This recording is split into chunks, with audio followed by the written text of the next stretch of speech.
Саламатсыңарбы урматтуу окуучулар. Бүгүнкү сабагыбыздын темасы Кыргызстан волонтаристтик реформалар мезгилинде.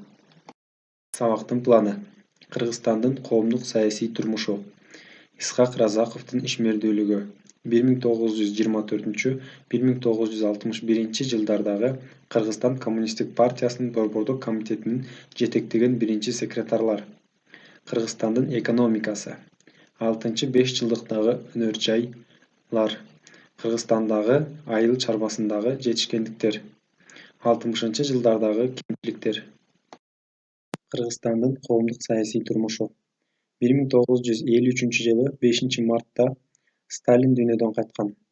Ошол эле жылы сентябрда Хрущев КПССБКнын биринчи секретарлыгына шайланып, өлкөдө Сталиндин керт башына сыйынуунун кесепеттерин жоюуну баштаган.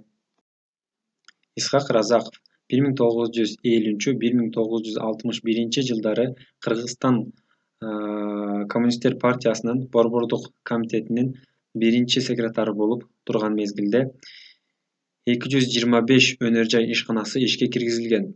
Жогорку окуу жайлар, орто жана кесиптик техникалык окуу жайлар иштей баштаган. Автомобиль, транспорт жана шоссе, суу чарба, эт жана сүт продукцияларынын министрлиги түзүлгөн.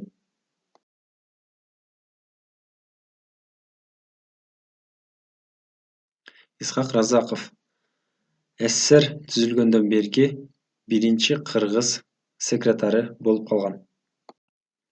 1951-55 жылдардагы 5 жылдыкта киреше 3,6 миллиард сомду түзгөн.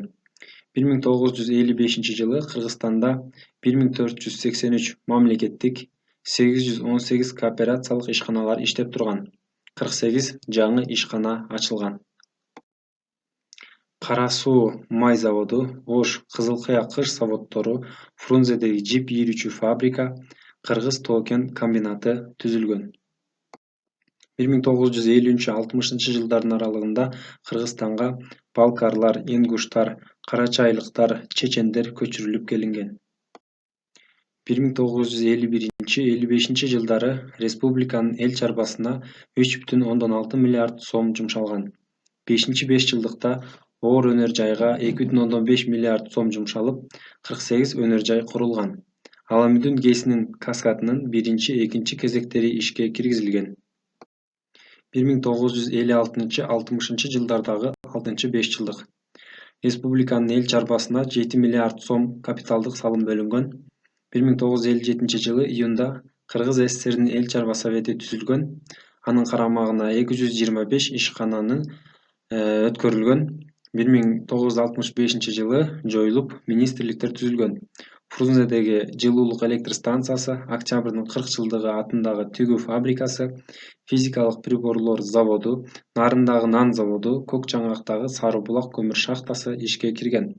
Орто Токой, Наманган, Базар Коргон, Төмөнкү Ала Арча суу сактагычы эксплуатацияга берилген. Кыргызстанда бардыгы болуп 59 өнөр жай ишканалары, 46 цехтер жана бөлүмдөр ишке кирген. 1960-65 жылдар аралыгындагы 7-5 жылдыкта Кыргызстандын өнөр жай продукциясы дүйнөнүн 30 мамлекетине экспорттолгон. 1953 жылга карата 80 машина трактор станциялары болгон. 1,5 миң трактор комбайн иштеп турган. 7-5 жылдыкта колхоздорду ирилештирүү башталган. Эт 5,5%, сүт май 2 эсеге, дандын баасы 50%га көбөйгөн. 1951-53 жылдары колхоздор 1620дан 725ке кыскартылган. Колхозчуларга эмгек акы төлөө башталган. 1957 жылы Кыргыз СССРи Ленин ордени менен сыйланган. 50 адам социалисттик эмгектин баатыры наамына ээ болгон. 60 жылдагы кемчиликтер. Айыл чарбасы жалпы экономикалык өсүштөн артта калганынын себептери. Колхоздорду администрациялык буйрукчул ыкма менен ирилештирүү. Келечексиз кыштактарды көчүрүү, өздүк көмөкчү чарбаларды ыксыз чектөө, жергиликтүү шарттарды эске албастан жүгөрү өстүрүүнү таңуулоо, кошуп жазуу көз боемочулук күч алган. Башкача айтканда, бюрократия күч алган. 1963-жылы Орто Азиянын Эл Чарба Совети түзүлүп, аймактын экономикасына жетекчилик кылган.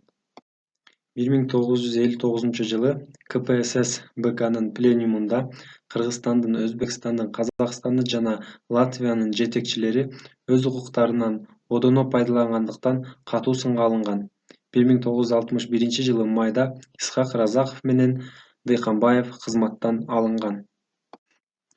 Тема боюнча суроолор. Тоталитардык системанын жумшарышы дегенди түшүндүрүп бергиле. Исхак Разаков, Дыйканбаевдер жөнүндө айтып бергиле. Волюнтаристтик реформалар республиканын айыл чарбасына кандай таасир тийгизди? Кыргызстандын айыл чарбасын өнүктүрүүгө өзгөчө салым кошкон социалисттик эмгектин баатырлары жөнүндө айтып бергиле.